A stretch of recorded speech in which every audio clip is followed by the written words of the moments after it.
Welcome to a tea party like no other. It's Friends Day Fridays here on Tea Time with Afternoon Social. Presenting Amanda Kirkland, a personal growth coach from Montreal, Canada. Grab your favorite teacup. Good afternoon and welcome back to Tea Time with Afternoon Social. It's Friends Day Fridays and I'm your host, Theresa Lauderback. And our amazing guest today is Amanda Kirkland. She was with us yesterday for Triumphant Thursdays to explain how she's become a personal growth coach and overcome some obstacles in her life. And so go back and revisit that video. She had some great insights for you to delve into. She's a been in real estate development for 30 years. As I said, she's a personal growth coach, certified as a master transformational coach, and obsessive dog lover, and a secret reno expert. She has just a wide variety of background to really assist you in your personal growth. But today we're going to discuss how she can be a babe extraordinaire, what that is and what that means, and how all of you women can benefit to avoid toxicity in your relationships. So thank you again, Amanda, for joining me. How are you doing today? Oh, I'm glad we get a second chance to chat. Great. So, Babe Extraordinaire. Explain that and what that means. I wish I could remember where the babe came from in the first place, but it actually was,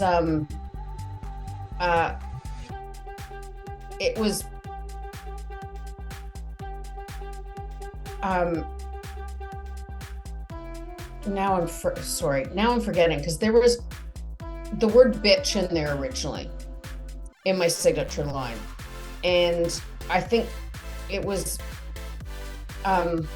balanced, authentic, bitch extraordinaire. That's what it was. Sorry, my mind is so far from that, I'm gonna say person. It sounds funny to say that I haven't had to go back and sort of spit that in. I'm looking down the piece of paper and I'm like, oh my gosh, I'm live on air and I can't think what it was. So that might be a good sign, because that means you've moved on and grown, right? It's a very good sign, and I'm having that aha moment with you here today, Theresa, so that's pretty cool.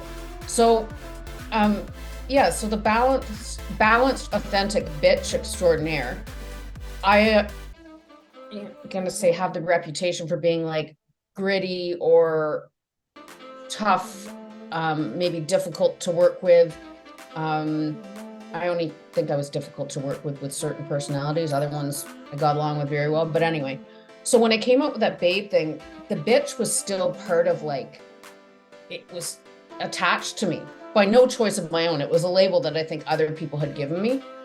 And I know deep down I've got the biggest caring heart, and I've got thin skin, and I'm a softie, and I like doing things for people. But I also have a different way, as we all do. We've all got different communication, and love languages, for lack of a better word. So people were commenting and liking my little tagline, because this is what I use in my signing off, from all my emails and whatnot. And one day I was like, I don't want that word bitch there. It was on my website. It was, in my bio and whatnot. And I'm like, if I've got potential clients listening and looking, I don't want to scare them off if they think I'm some bitch. Babe is not meant to be anything that's like aesthetic. It's like I've got, the word, you can't see it now, my watch is there, but beautiful tattooed on my wrist. That's got nothing to do with the outside. That's a reminder to myself, after going through a very shitty experience, that I am beautiful, and don't let others try to take you down. It's a Deborah Cox song. So anyway, one day I was like, babe is actually just going to be balanced, authentic, babe extraordinaire. And I think that was just not even through control of mine, not planned. It was just an evolution of like where I was and where I am today. And one of my lines I like to use now is, taking my clients from toxic to terrific. Now, I'm not sure if listeners know that they're in a toxic relationship, or that there's toxicity in their workplace, or their friend's behavior is toxic, because I didn't realize any of those things until I was on the other side. But if I'm talking now and, there's some, red flags of a boss's behavior, a loved one's behavior, a friend's behavior, this is just making people aware that it's dysfunctional, it's difficult, you're not imagining it, it's not, when I say right, it's not proper human treatment of other people. So, gaslighting, giving people the silent treatment, a very unbalanced, I'm going to say, when it comes to friendships, like a one-sided one, when you're always the one doing the planning and giving, and then you're making excuses for your friend for whatever reason. I mean, those really are not behaviors that we need to necessarily put up with. Challenging somebody sometimes is difficult, but if we start to set boundaries in terms of like what we're willing to accept from other people or not accept from other people, that's one of the, tools that I work with my clients on. Now, I don't like to go broad when it comes about it, because every situation's different. And, I know myself that boundary setting verbally is something that I struggle with, because I know when I've tried to do that sort of thing verbally, there's a big pushback. So that's something I'm working on myself, because I tend to probably set boundaries silently by just changing my behavior or the relationship, so there isn't as much of a in-your-face challenge, so to speak. Right. It sounds like with the, like I said, authentic in there is being true to yourself, and like you said, setting your own boundaries, but sometimes those boundaries don't need to be shared. They're your personal. Yep, absolutely. Boundaries, and that helps define those red flags when you're starting into a toxic relationship or in one, and it's like, well, I've set this boundary for myself, well, this person keeps breaking it. That must be a toxic situation. So yeah, and I recently had a I'm not sure. I mean, the boundary's been there because there'd been estrangement for 10 years. So that was clearly there. And due to a certain event that had happened, somebody thought it was okay to basically reach out and say, now this has happened and this person is gone. Can we just move on? And I was just going to ignore it at the time. And then I realized if I ignored it, I was just going to wait for like the next shoe to drop. So I actually sat down and wrote out and reestablished a boundary. And it was like, it's taken me a long time to get to where I am. There's certain people and places from my past that I do not feel safe going back to. Please respect my wishes. And I wish you all the best. And the relief that washed over me once that was out of my inbox told me that that was a very unsafe, toxic relationship that I did not need to open the door to again. Right. Well, and you've got the word extraordinaire on there. Sometimes some people might think that's, I can't achieve being extraordinary, but actually being your authentic self and recognizing those boundaries and not going back, that's extraordinary strength right there. And so I can see where that being in it, telling yourself you are extraordinary, it is a very it's like I said, those words were, it was just supposed to be a fun thing. And no one I've spoken to has sort of pulled the extraordinaire out. We're not supposed to compare ourselves to others. I know people have had far worse struggles than I have.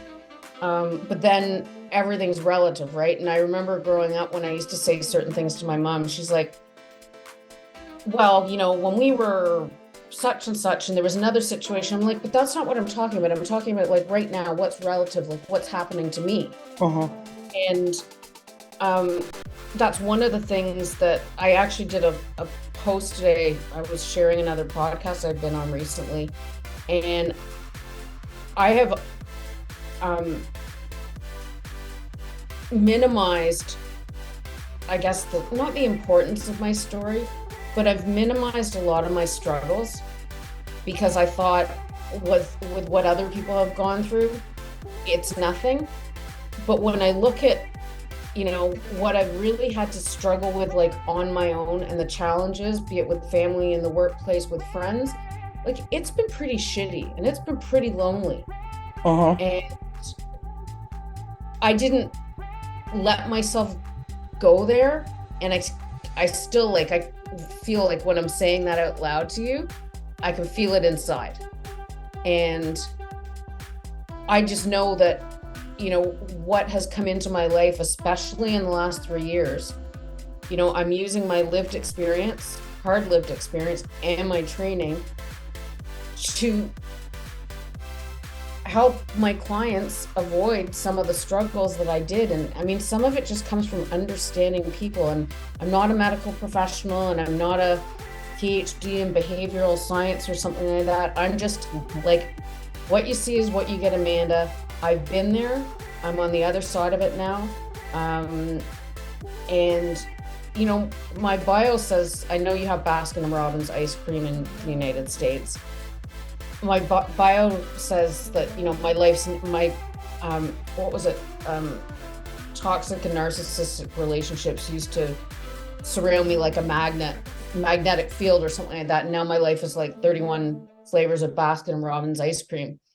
I had somebody not really get that and go, why is that in there? And I'm like, just tasty and fun. And like Baskin-Robbins is like, it's yummy. It's a treat. It's dessert.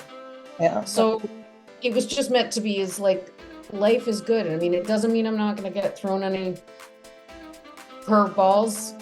I'm struggling as a solopreneur now, right, helping others, but it seems like it's the right thing for me to do, and I'm in the right place. Yeah. And then see, that's what I think the extraordinary part is, when you get to that point of feeling like you're in the right place, and like you said, having life full of flavor and full of treats, and not just concentrating on the problems and the issues all the time. And that I think that's what sets us apart into an extraordinary life of happiness and joy, and enjoying all the things that life has to offer, not just sitting there stuck in your... It's about time that I really started doing that at 56 years old. Oh, it all hasn't been terrible, but... Yeah, but we want more flavor.